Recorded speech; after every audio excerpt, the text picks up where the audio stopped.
Hello, everyone, and welcome to 10 Ways to Use Google Jamboard Tomorrow webinar.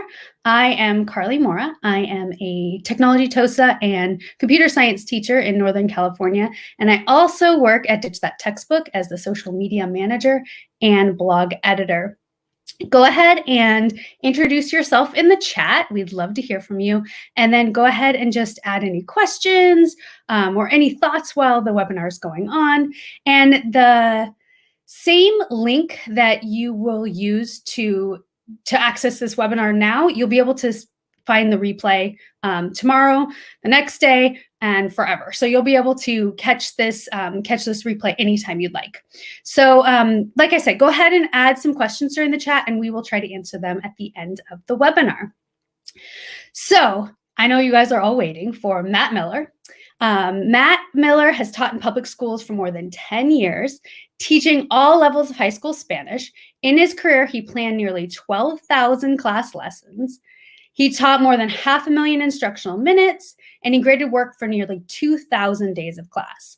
His blog, Ditch That Textbook, and 5 books have equipped and inspired tens of thousands of educators in more than 100 countries. He has created several online courses, including the free Remote Learning 101 course with tens of thousands of educators enrolled from all over the world. He lives in West Central Indiana and says that he's living the dream, happily married with 3 kids, 3 dogs, and a mortgage. So let's welcome Matt Miller. Hey, everyone. Super excited to get to hang out with all of you. And thank you so much, Carly, up above me here for that fantastic introduction. So yeah, this is going to be great. We've got lots of really cool things for all of us to be able to talk about related to Jamboard. And we're going to get to that question in a minute. What is Jamboard? But before we do, I wanted to jump over to the chat real quick and just say hello to so many of you that have been checking in. So Becca was our first one to get in on the comments. So it's good to see you, Becca from Utah. John Baglio is here teaching middle school CS and engineering. So good to see you. We've got Claudette from Houston, Texas. Welcome. Shar is here from Chino Hills. Good to see you. We've got a fellow Hoosier in the house because I'm from Indiana, and Andrea is from Indiana, from Portage. So it's good to see you. There's a familiar face right there. We've got Dalton Tedder from North Carolina, a regular face whenever we do one of these videos. Hello to Leanne. Hello to Tanya. We've also got Debbie from Colorado, who I hope isn't too totally snowed in. I know they got a ton of snow out there. We've got Shar. We've got Sunny, who is a grade 1 teacher from Ontario. So it's good to see you as well. Brenda is here, instructional coach from Southern California. We've got Nicholas from North Texas, who's a technology director. That's awesome. We've also got Pat. We've got Anne Marie. We've got Tiffany. We've got Balky Productions from Chicago. Becky's here. Evan's here. Christine's here. Adrian's here. We got all sorts of folks here. Honolulu, Atlanta, California. A couple of people from Chicago, from all over the place. So it's fantastic to get to see everybody. And we've got lots of really good stuff to be able to share with you today. So in today's live video, we're going to be talking about, like I said, about Jamboard, and we're going to be talking specifically about 10 ways you can use Jamboard tomorrow. We're looking for those practical things, those things that you can use in class, just plug them right into class right away. We're going to have some lesson ideas. We're going to have some features that you can use right away. Lots and lots of really good stuff that you can go check out. So, and just like Carly said, this is this link that you have right here for this on Facebook or on YouTube is the same link you can use to replay later.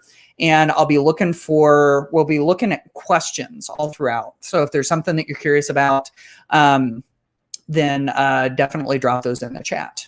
So let's start out with this. What is Jamboard? And I'm curious to see in the chat how many of you are familiar with Jamboard or have used Jamboard.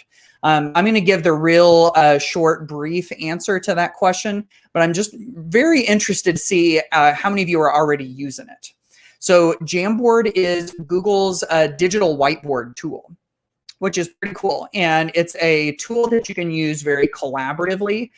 It looks like this whenever you pull it up. And so on Jamboard, you've got the pen tool, which allows you to draw. You're able to put in sticky notes, which is also a cool thing. So we're going to put a sticky note in there. And then we can also add images. We're going to look at what we can do with images. If I pull up the image box here, you're going to see a lot of familiar things. Uploading an image, taking a picture with your camera. See, that's actually something we're going to get to in a little bit. You can do image searches and, of course, pull from Drive and Google Photos. We can add text box. So here's some text. And then they've also got shapes, which is one of my favorite things in Google Slides and Google Drawings.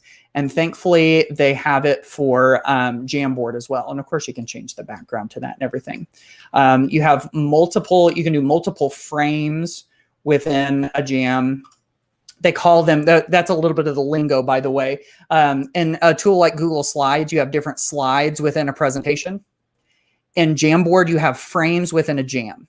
Isn't that kind of fun that they call the file a jam? That just kind of made my day. I don't know about you. So little nerdy things sometimes make my day. What's neat about Jamboard also is that you can have multiple people collaborate on it.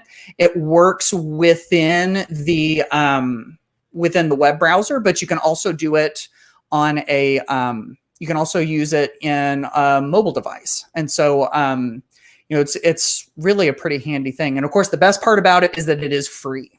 I'm not doing this video to like sell you Jamboard, because you don't have to buy it, because it's free. It's something that you can totally use. So, and it looks like a lot of you have used it, at least some. Like I'm seeing that Shar uses it every day. John used it today. Claudette has used it before. Andrea first learned it as a sticky note app. And of course, yeah, it's a lot more than that. And so we're going to be talking about that. Sandra uses it every day. And so, yeah, a whole bunch of you are using it, which is awesome. So since we're now familiar with what Jamboard is, let's start to look at some of these 10 ways that you can start using Jamboard tomorrow, like right away. And so let's start with number 1. And this is a pretty simple one. By the way, you will notice as we go down through all of these that I'm going to start with some sort of basic ones, and then I'm going to move little by little by little more complex. Oh, and one thing that I forgot to tell you before we got into this is that I've got something special in store for those of you that hang around until the end of the video. So keep that in mind. There is some cool stuff coming that you should be able to get at the end of the video. So hang on all the way until the end. So let's start with number 1, the collaborative brain dump. One of the reasons that I bring this up, and this is really one of the most simple ways I think that you can use Jamboard. One of the reasons I bring this up is that this is a very brain-friendly way to use Jamboard, because cognitive science research tells us that if we want to remember things from the long term, it is more effective if we recall things out of our brains than if we try to cram existing things into our brains. See, a lot of times we reread notes or we reread the chapter to try to make it stick. But brain research actually tells us that it's the opposite. It's where we pull things out of our brains. That's what makes it stick for the long term. And a collaborative brain dump really works for that. And so if we have, you know, like a regular old jam up here, this is something that you can do collaboratively with your whole class. And so all I did here was I set up a Jamboard and I added the maximum 20 frames to it that you can use. And up at the top of each one, I just put a place that says my name. And so what you can have students do is jump in and then have them claim a frame and then add their name to it. And then once they do that, you just give them a prompt and you say, hey, I want you to recall everything that you can remember about the Franco-Prussian War. I want you to recall everything that you can remember about mitosis. I want you to recall everything that you can remember about that one character in the book that we're reading. And then they just start throwing sticky notes onto the Jamboard, just trying to recall as many things as they can. And see, it seems like sort of a little simple thing, but it's that brain-friendly idea, that idea of recalling things. that makes it stick in the long term. It's a teeny tiny little shift that could really make a big difference. And so what's neat about this is if you do it collaboratively, you can see all of your students working kind of all at the same time, and it gathers all of that stuff in one place. That's a pretty easy one to be able to use and maybe a good place to start. So that's number one, the brain dump, the collaborative brain dump. And so let's keep moving, shall we? We'll go on to number 2, which is the teacher whiteboard. I don't know about you, but one of my favorite teaching tools throughout my entire career has been my whiteboard. Whenever I have taught high school Spanish, I, of course, jot notes and things that I'm talking about on the board, but I'll also draw on it. If we ever practice Spanish by doing storytelling, I'll draw the little characters out with little stick figures and, have them do different things to try to illustrate it. Again, yet another very brain-friendly practice. It goes back to the idea of dual coding theory that talks about how if we can put images and text together, it's like 2 different ways to be able to remember something, and it makes it stickier in our brains. The nice thing about using Jamboard as a teacher whiteboard is that it works really well for remote learning, but also for face-to-face learning. I just saw this comment come in from Kate, and she says, I wish there were better controls so you knew who did what. You can't view edit history like you can in slides. But wait. Kate, hang on for just a little bit, okay? Because something has changed with that, and I have that coming up. I think that one's number 6 or 7, so just hang on just a little bit. This was some of the best Jamboard news that's come out for a little while. Okay, so back to the whiteboard. If you're teaching remotely, what's nice about Jamboard is that if you're in a Zoom call or a Google Meet call or something, all you've got to do is just share your screen and pull up Jamboard right there, and you're able to draw.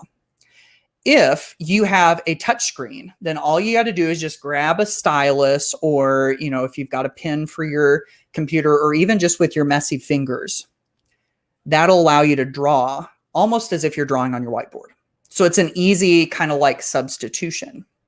If you don't have a whiteboard, here's a cool little backup plan that you can use. I've got my iPad right over here.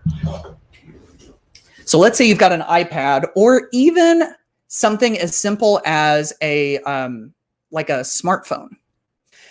Get the Jamboard app on it and pull that same jam up, and guess what? You can draw right here, and it reflects right on the screen, just like right over there. So if you don't have a touch screen, you can grab something that does have a touch screen, pull up that jam, and draw or write. Now, if you're face-to-face, Jamboard can take your whiteboard to new levels. So get this. Instead of writing on a regular whiteboard, this may be your thing. Sorry, I can't resist any longer. This may be your jam. I've been holding out to use that line for a little while. This may be your jam. This may not, but take a Jamboard file and stick it up on your projector screen, and then grab something that has a touch screen. Maybe it's that tablet you've got. Maybe you've got a touchscreen Chromebook or something. Pull the same jam up there, and you can walk around the room drawing on that jam with your mobile device or your touchscreen Chromebook, and it shows up right up there on the projector. Cool, huh? Added bonus, whenever you're done, you just take that Jamboard file and hit the share button. You see the share button right over here? Hit the share button and change it to anyone with the link can view. Give that link to your students, and guess what? They've got a digital copy of your notes that they can access anytime. See, that's the neat thing about the whiteboard feature, is that it really can let you take your whiteboard and kind of level it up, right? Thank you, Michael. He says your restraint was admirable. I appreciate that. I appreciate you noticing that. But it only lasted until number 2 out of my 10. So it wasn't really all that much restraint, sadly. So yeah, the teacher whiteboard is definitely a bonus. That's definitely one that I really, really love. So Becca just asked, I've been wondering if I could use my iPad and use my stylus and project a jam. And yes, you absolutely can. So let's keep moving. Let's go to number 3, graphic organizers. See, I adore graphic organizers because they are something that students can work on their own. And they're not like a mindless worksheet. You know, with a mindless worksheet, you've got multiple choice or fill in the blank and there's only one answer. And we're just asking them to just pull that one answer out of their brain and get it on the sheet of paper, right or wrong, you know. Graphic organizers are looser than that. See, what graphic organizers do is they walk students through a line of thinking, allowing, kind of like prompting them and asking them questions along the way to get them to think in a certain order, instead of just regurgitating answers to questions. So it really does prompt them to think. And Jamboard is a great place for this because you can set up a background. We're actually going to talk about backgrounds momentarily, but you can set up a background of stuff that students can't move around, kind of like locking it into place.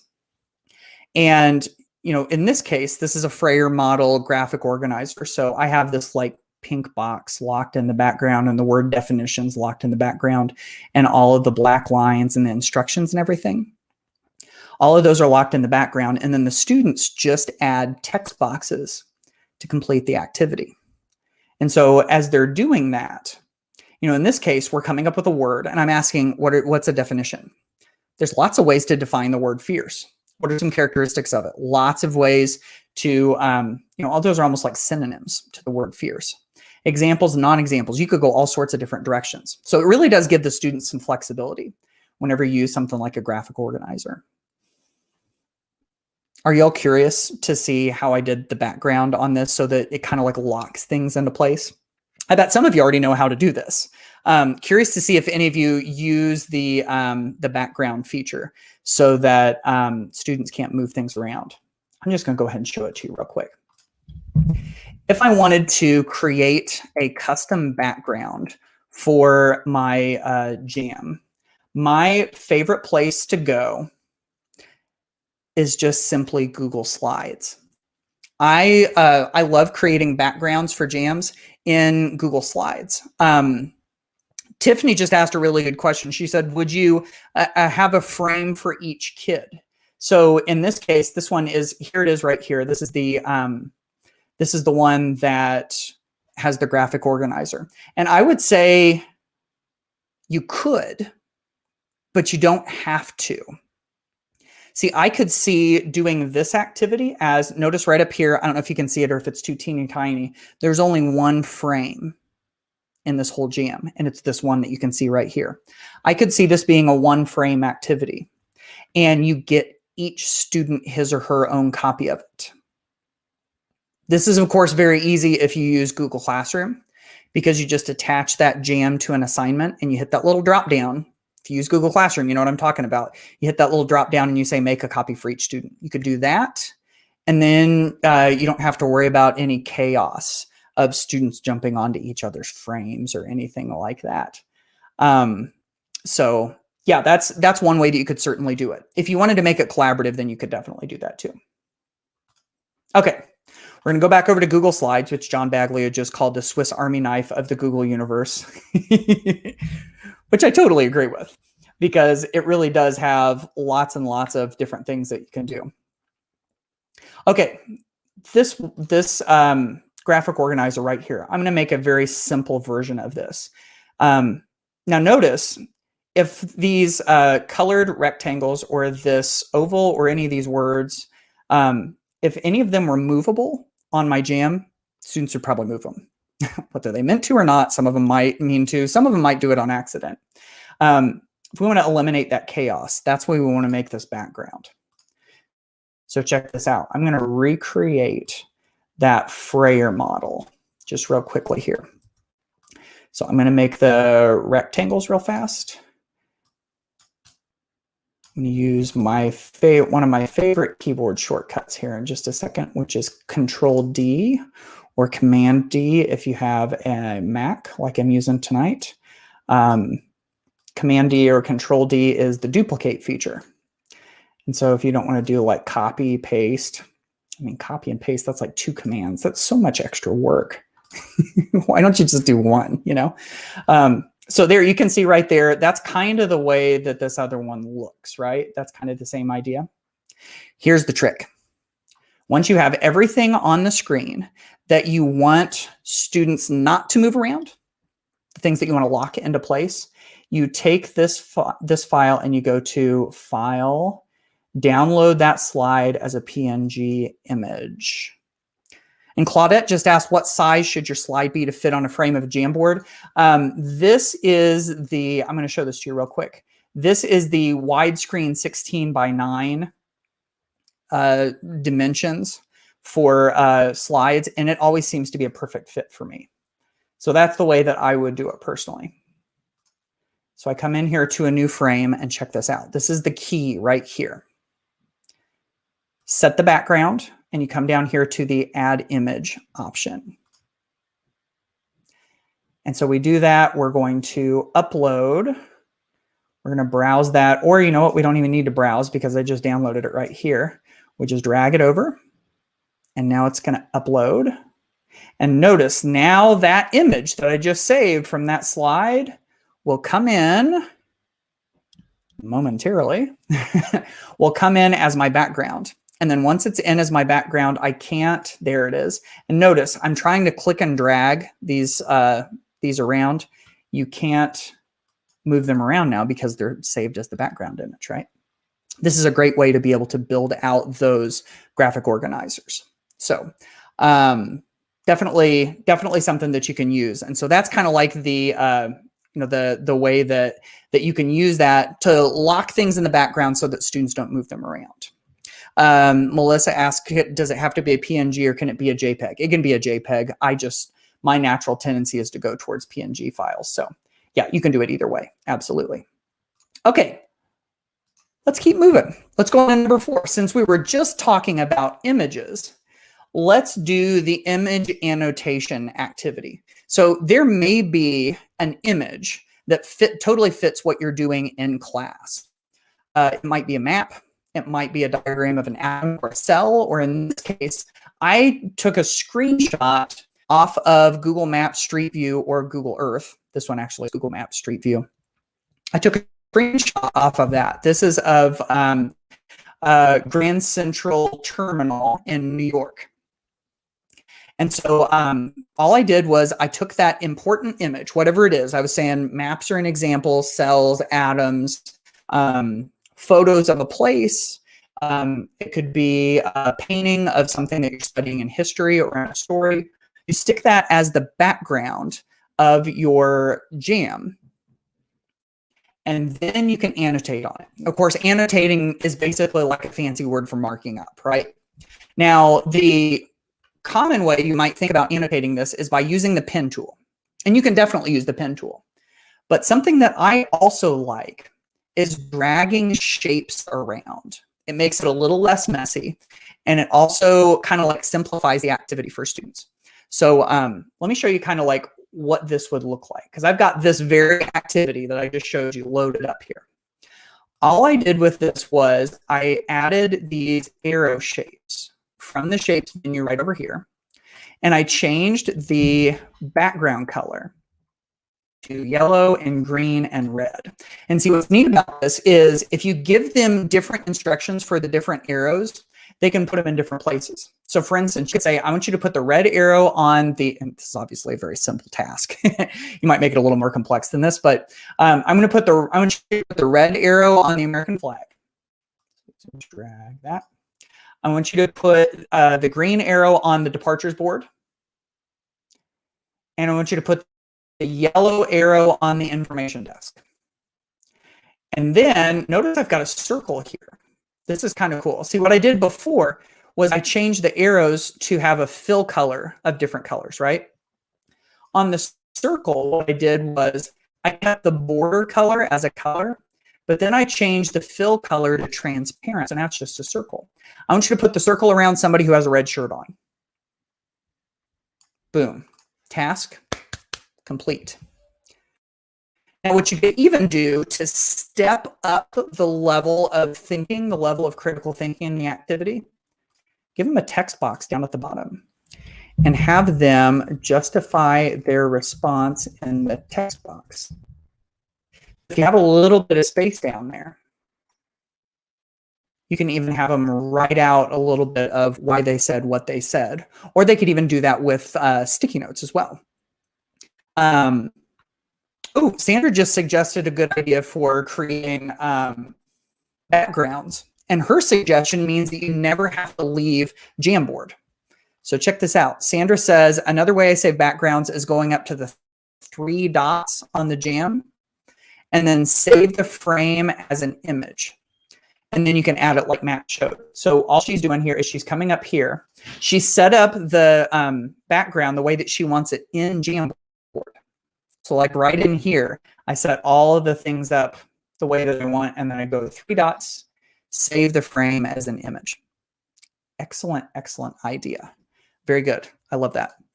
Andrea just asked for this activity with the image annotation. Would each kid be doing this individually? Yes. This is one of those where I would create a single frame on a jam, and then I would assign it through Google Classroom or your learning management system, make a copy for each student. Each student gets their own individual thing and then drags it into place. Could you do it collaboratively? Yes. You could make like 20 different frames and have 20 different students on 20 different frames. So you could totally do that. Susan just asked, where would you write your instructions, or are you doing it live? Doing it live would totally work, and you can just kind of like talk them through it as they go. Or you could also put your instructions in your learning management system. Or you know what else you could do, Susan? You could create an instructions frame. So we could just add a new frame right here, and we could put all of our instructions here and then say, as soon as you're done reading these instructions, go on to the next frame.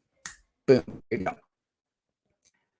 So image annotation, lots of options there, lots of things that you could potentially mark up, which is pretty cool. So let's keep moving. We're going to go on to number 5. And this one is super simple, and I'm not even going to take a whole lot of time with this. But I am going to give you a question that you can answer with this one. So number 5, as my slides load up slowly, number 5 is to snap a picture.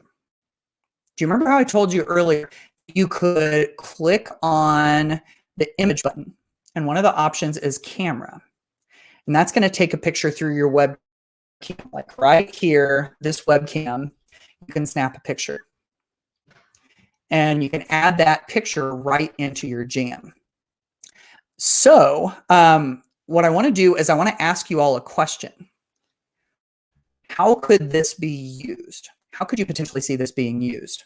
If your students were able to turn on their webcams and snap a picture and put it into their jam, how does that fit in with an activity? So I'm going to hang on. I've got several ideas in mind myself, but I'm going to hang on with my ideas, and I'm going to wait and see what you all put in the chat, because there's lots of cool things that I think you could do. Andrea asked, and all of this works with Schoology, right? That's our LMS.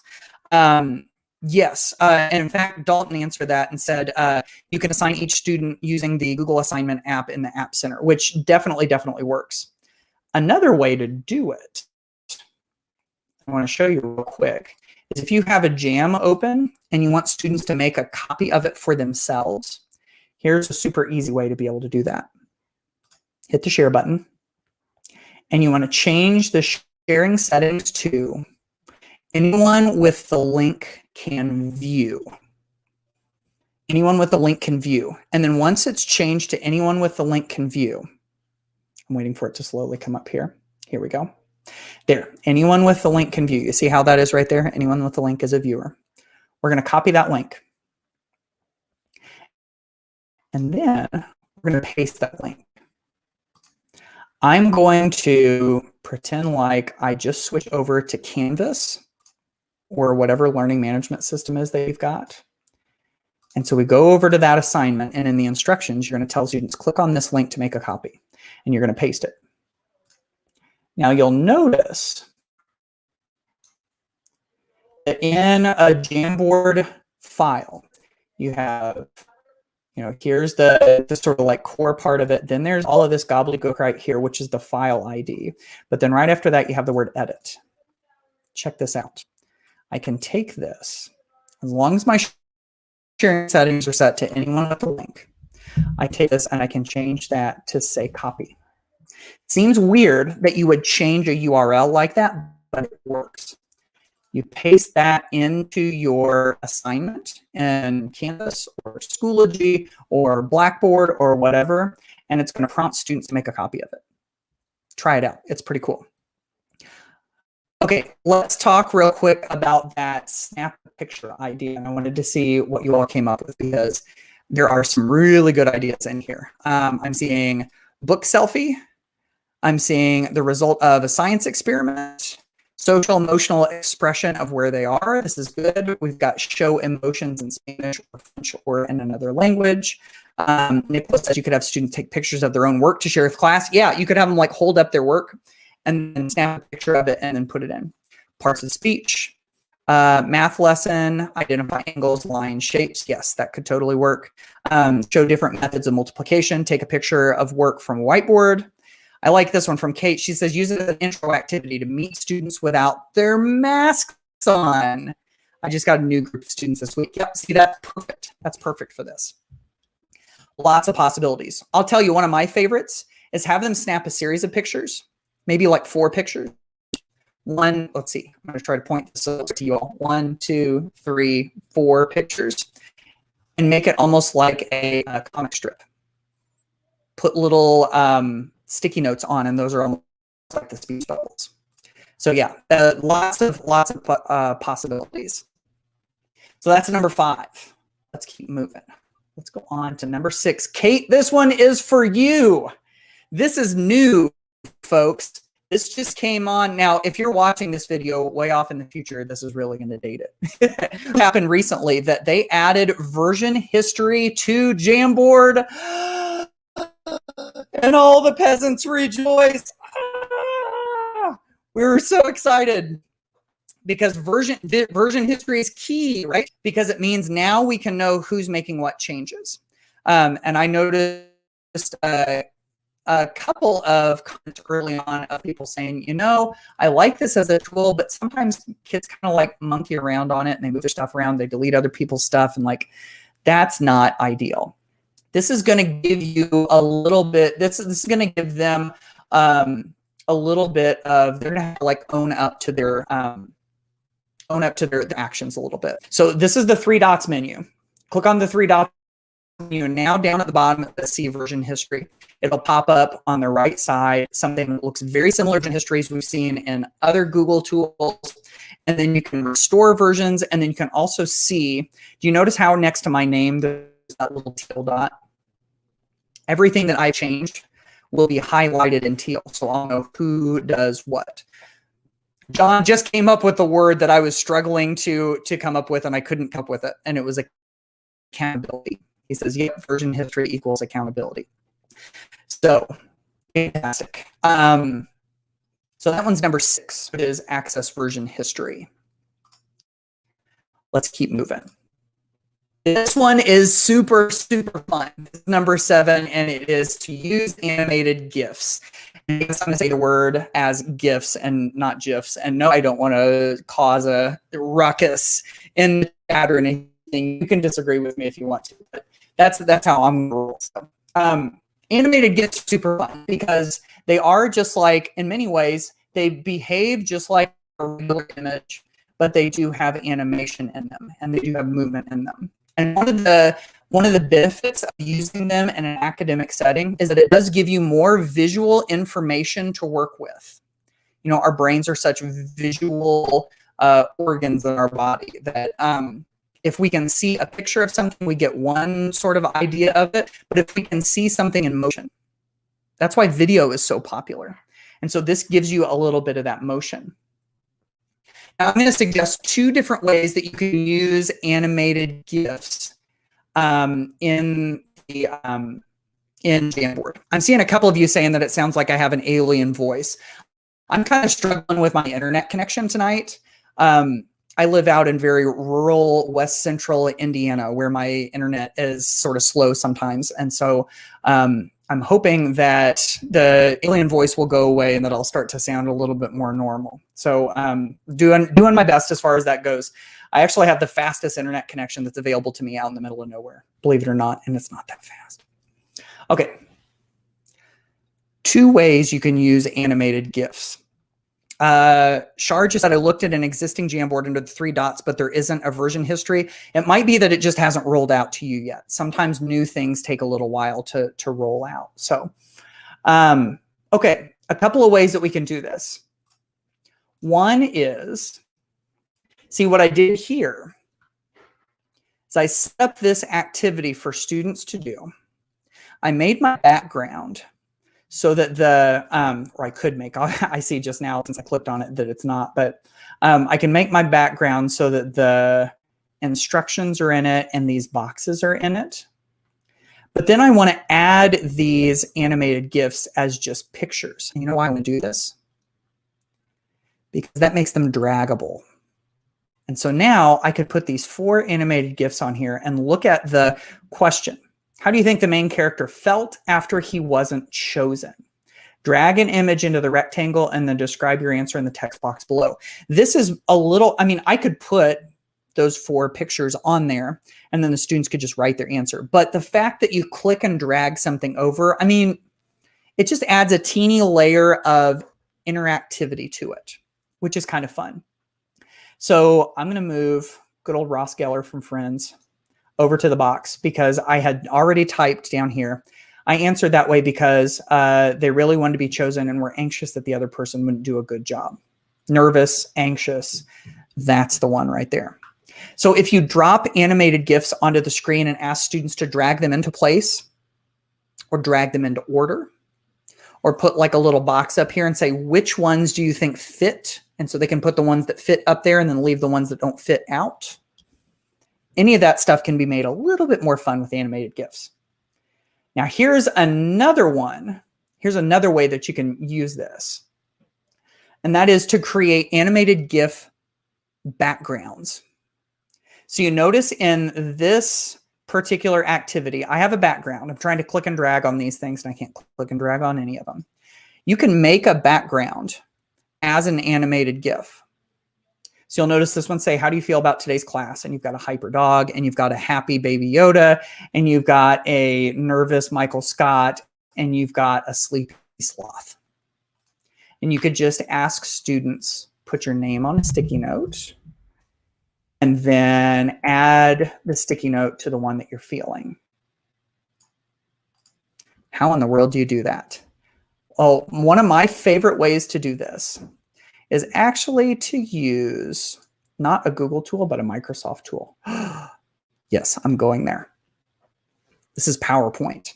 If you have the PowerPoint desktop app, this is super, super easy to do. I will also say that this is also super easy to do with Keynote. If you've got a Mac, you can do this on Keynote too. Sadly, you cannot do this in Google Slides, which depresses me that all of this would be going for Jamboard, and this is something that you can't even do with a Google tool. So imagine, remember that activity that I just had earlier? It was a 4 corners activity. It had the 4 little animated GIFs in the corners, and it asked, how do you feel today? All you're going to do is go into PowerPoint. You're going to put those 4 animated GIFs in the corner. You're going to put, you know, in that case, I put the little cross of the lines and then the little oval that says, how are you feeling? And then what I do is I go to Save As. The trick to make this work so that it's an animated GIF background is you're going to save that 1 slide PowerPoint file as an animated GIF format. You have to click the Save As type and change it from a PowerPoint file to an animated GIF format, and then it's going to let you save that as a GIF. So if you want to create your own custom animated GIF backgrounds, that's one of my favorite ways to do it. Do it in PowerPoint or do it in Keynote. You can also go to Giphy, giphy.com. It has its own create option that will let you create some, that'll let you create animated GIFs too that you can use. So Mel A says you can use Google Slides to make GIFs with the Creator Studio add-on. Interesting. I haven't tried that before, but that could totally work. John Baglio was saying, I'm a fan of Giphy for GIFs. Yep, that could totally work. So yeah. Oh, and Lisa was asking that question. I've heard that you can make GIFs. There's another one called Veed.io, Veed.io. And that one also has a GIF creator that's pretty nice. I've used it and it totally works too. So any of that stuff could work. Okay, so that one's number 7. Use animated GIFs to level up your Jamboard usage. Let's keep moving. Let's go to number 8. Now it starts to get really cool. We're going to get kind of nerdy and geeky and fun on this, okay? Huge shout out on this one to my friend Esther Park, who makes fantastic Google Slides and Jamboard templates, which, by the way, you can find at her website. There's the link right down there at the bottom, mrspark.org/free. She's got some free stuff, and she's also got some fantastic stuff in Teachers Pay Teachers. Check this one out. Notice that on this Jamboard template, she has 6 circles, and each one of these has a clue under it. And what you do is you use the eraser button to scratch off the circle to reveal the answer. You can kind of see it in my little animation here, how I'm doing that. I saw this for the first time and I'm like, what? How in the world do they do that? It's really pretty simple. Let me show you how to do it. It has to do with the pen tool. And it also has to do with some patience. So I'm going to grab the pen tool. I'm going to choose white ink, and I'm going to choose the marker tool because it has the thickest tip. You will notice right here, I've already scratched this one in the top left. I've already scratched this one out. So I tried to replace it as best as I can. Here's what she did, and you can tell that she's got all sorts of patience, is she just took that marker tool and started coloring, coloring, coloring, coloring. Now, after a while, it all eventually ends up getting colored in, and you've got your scratch. The reason that this works is because the pen tool always goes on top. Watch this. If I have a sticky note, the pen tool goes on top of the sticky note. If I have anything, the pen tool goes on top. And so all you do is you finish drawing that in, and then you give it to your students, and then the students can use the eraser, and the eraser scratches it off. You see that? Isn't that wild? Now, I could imagine if you don't want to like do this over and over and over and over again, what you could do, see, watch this, I'm going to undo so that it puts all of my stuff back on here. I could make a copy of this. And if I use the same template as I had in the background with those 6 circles, I could just change the stuff that's inside the circle on the template and put a new background image in. And so then it puts all of the new clues back behind it and everything. If you do something like that, if you make a copy of the jam and you put a new template in the background, all of the pen tool stuff stays in here. That means that you don't have to like draw in those circles every single time. But yeah, this is definitely a cool thing. You know, Shar says we highlight key ideas on kids' sticky notes, helps with studying. That kind of goes along with this. So yeah, with this is a kind of a neat way to just add a different version of interactivity with it. And it kind of makes it an experience.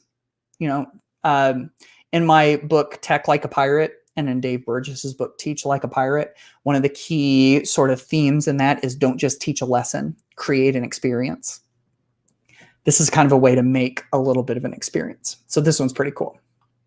All right, let's go on to number 9. And number 9 is going to be one of those things that makes you go, what? I didn't know Jamboard could do that.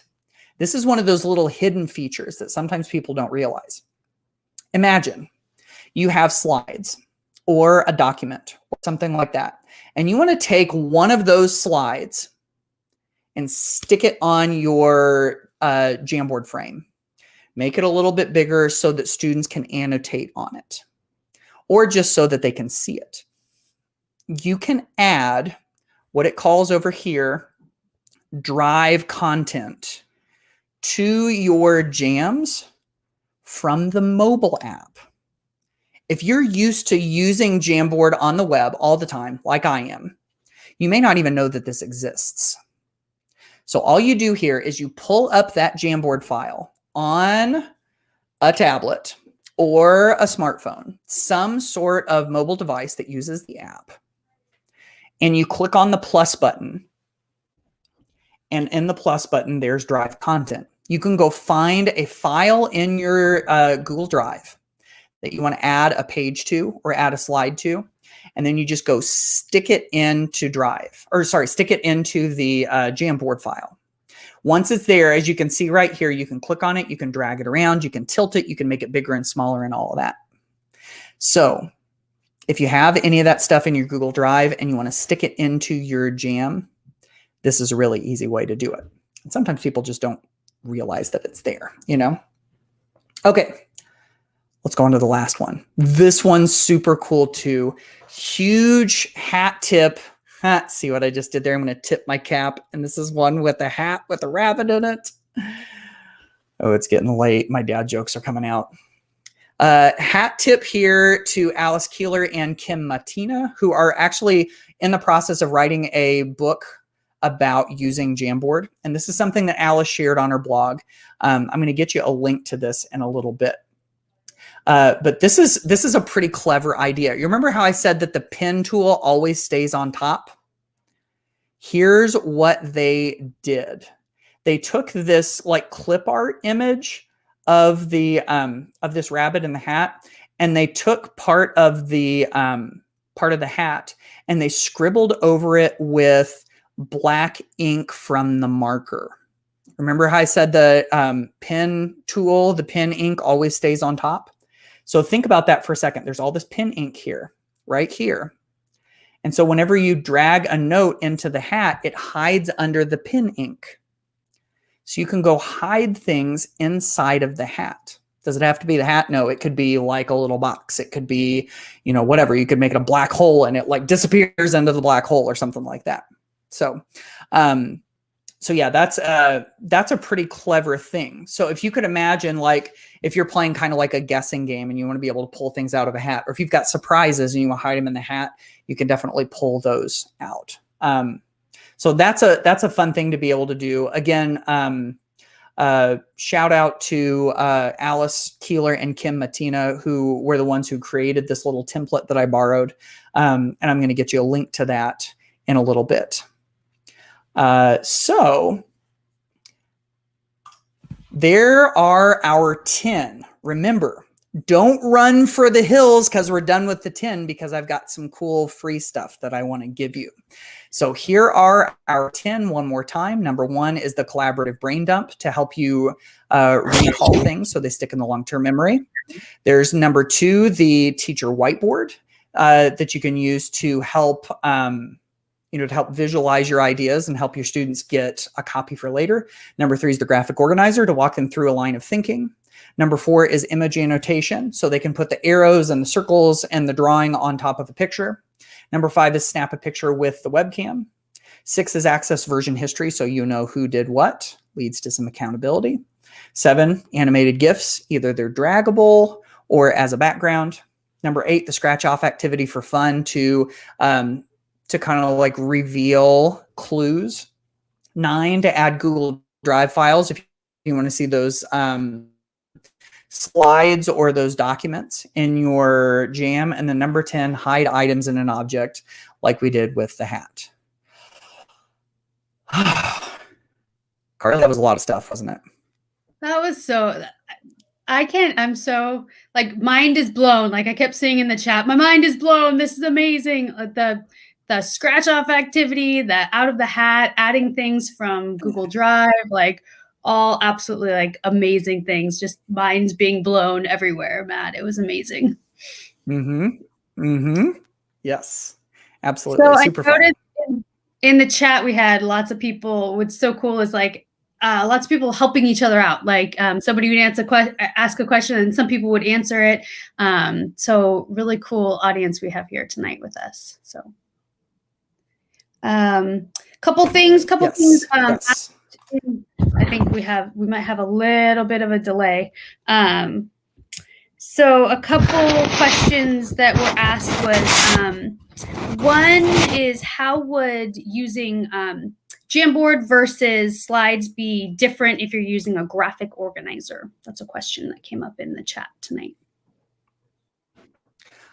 Okay, so with the graphic organizer, you could probably do both. I've always used Google Slides. I've also used Google Drawings for a graphic organizer as well. And, you know, can't go wrong either way, I don't think.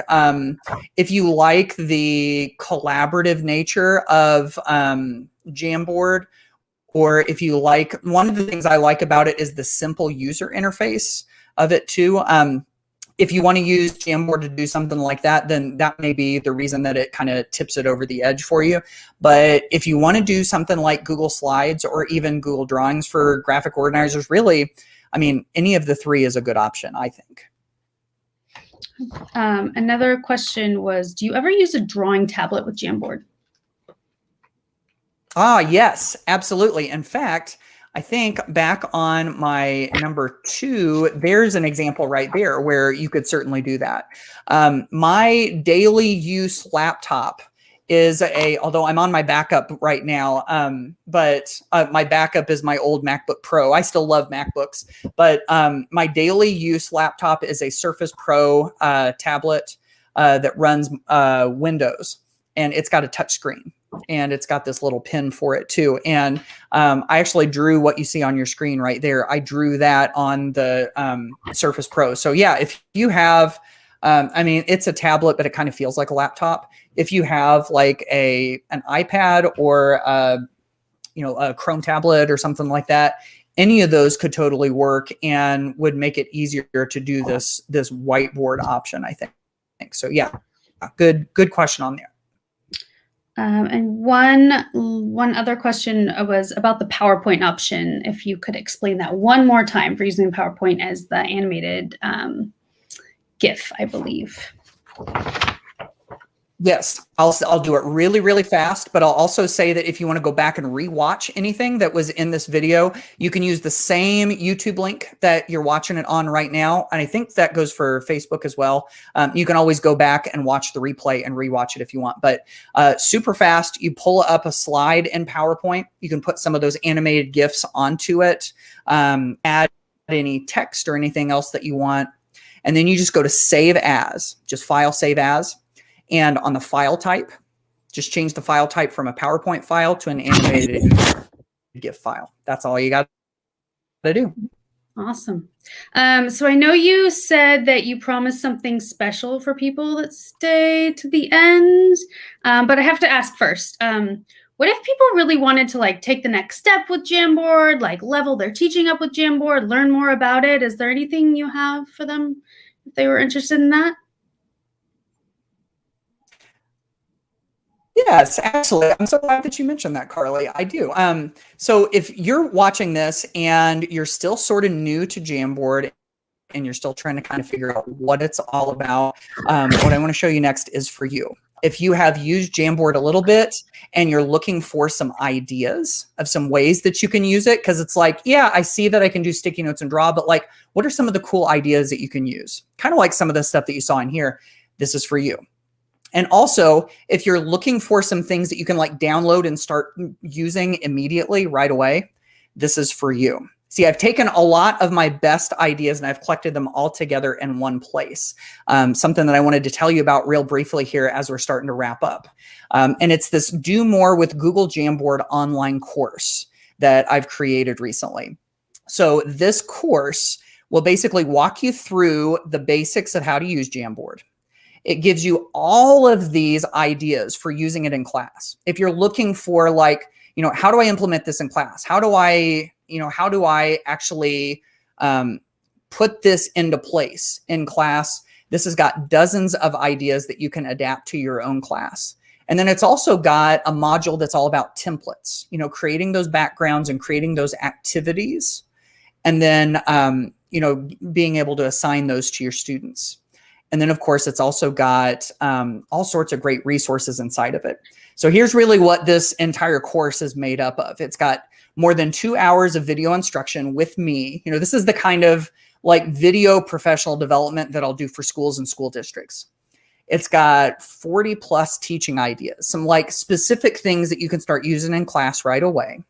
100 templates. You know, these templates, this is the kind of stuff that you can go like, easily blow a whole bunch of money out at Teachers Pay Teachers, buying these bundles of templates and putting them into place. There's 100 of them in this course. You can get a certificate of completion for 2 hours of professional development credits. It's got these cool interactive infographics you can give your students so they can learn how to use Jamboard as well. And then it's got these ebooks full of ideas. Now, if you're looking at this course and you start to look at everything that's included inside of it, it's easy to start to add up the value for all of that and think that, man, this is going to be like super, super expensive. But the truth is that it's not. See, if you look at video professional development with me, all of the stuff you could go out and buy on Teachers Pay Teachers and all the resources and everything, I mean, it could potentially value at hundreds of dollars. Is this course hundreds of dollars? No. It's $29, $29 US. One of my big goals whenever I create online courses is to make them economical and to over deliver on value. So all of this stuff that you can get inside of this course, you might find other educational online courses that cost a lot more than this. It doesn't mean that you're getting more or better stuff in that. This has still got lots and lots of good things inside of it. So for $29, you know, once you kind of look at everything that's involved with it, then, you know, it really is, there's an awful lot that you get in it. So, Carly, I don't know about you, but I kind of feel like this is sort of a good deal. Yeah, that's a fantastic deal. I can't believe that you can get all of that for just $29. And hold on. So you keep saying that you have something special for those that stay to the end. Can you, I really can't wait Yes. longer. Can you tell us what that is? I'm glad that you keep coming back to that so that I don't forget. So let's start with the free stuff. If you decide to go get the Do More with Google Jamboard online course, I have a free online course that you're going to get with it. So if you get signed up by Friday, you know, March 19th, 2021, if you're watching this after that, then, you know, the deal has expired.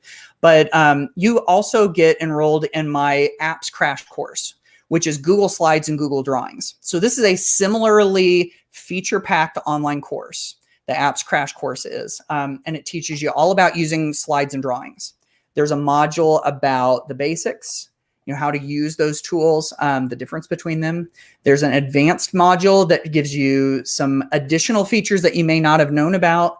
And then it's also got classroom ideas, and it gives you some of my favorite ways to use slides and drawings. And just like John said in the chat earlier, it's like the Swiss Army knife of the Google tools, and there's a ton that you can do with it. And sometimes you don't realize how much you can do with it until you see some ideas.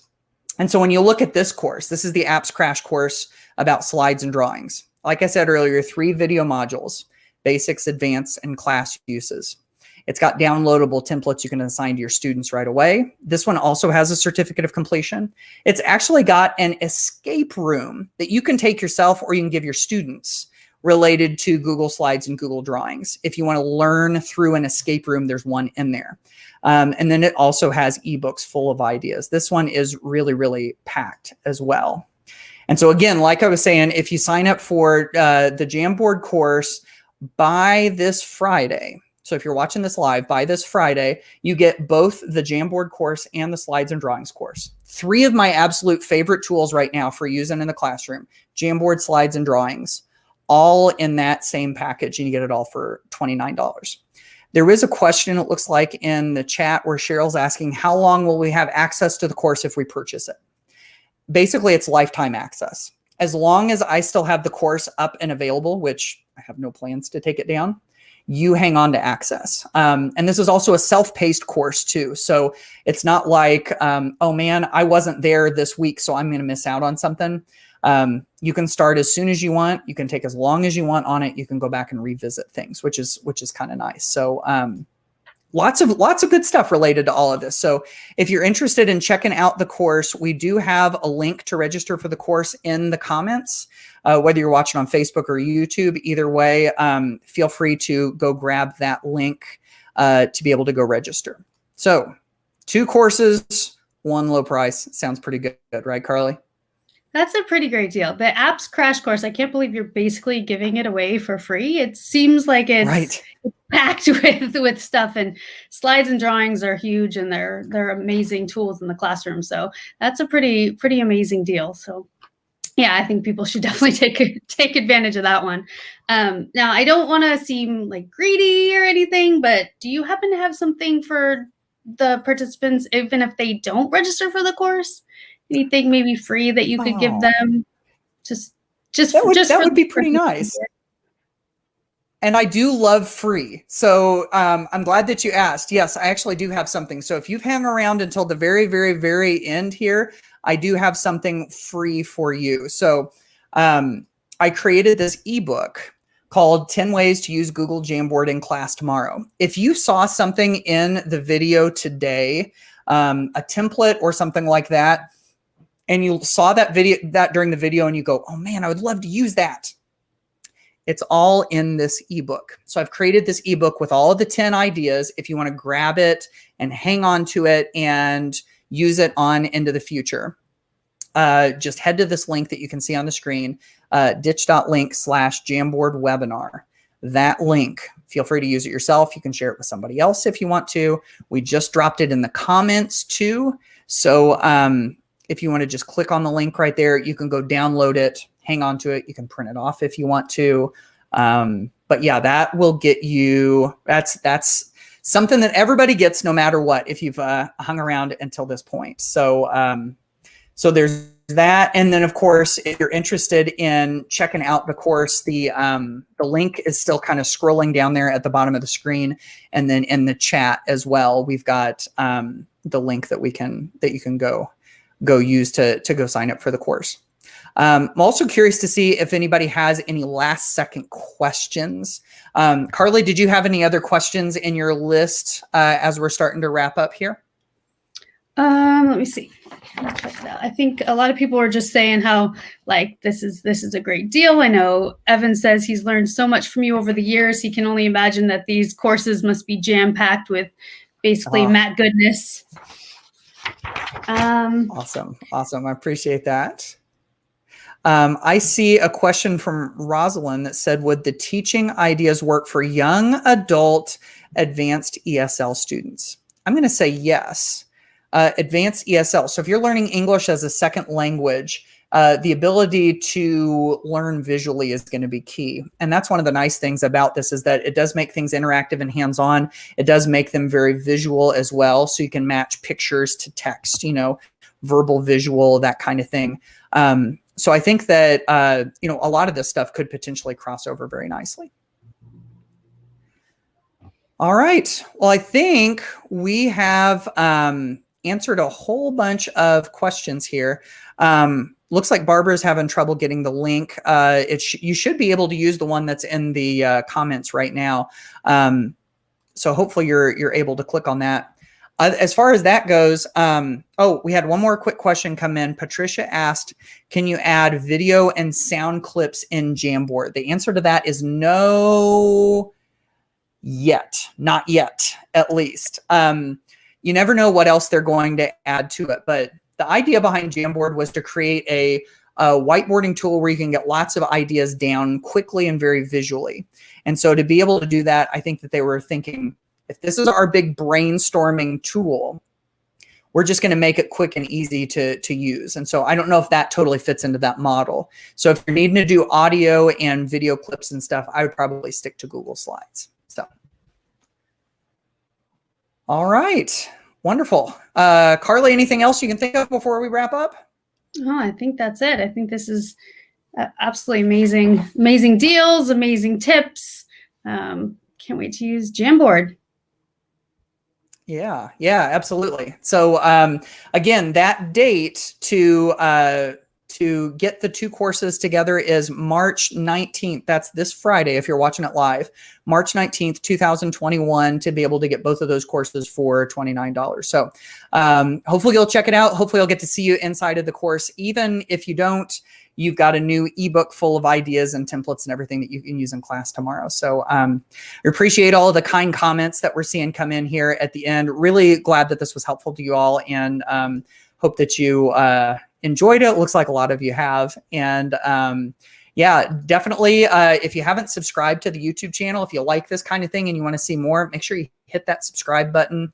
On Facebook, we'd love it if you were following the Ditch That Textbook page as well for more good stuff. So other than that, I think that wraps it up.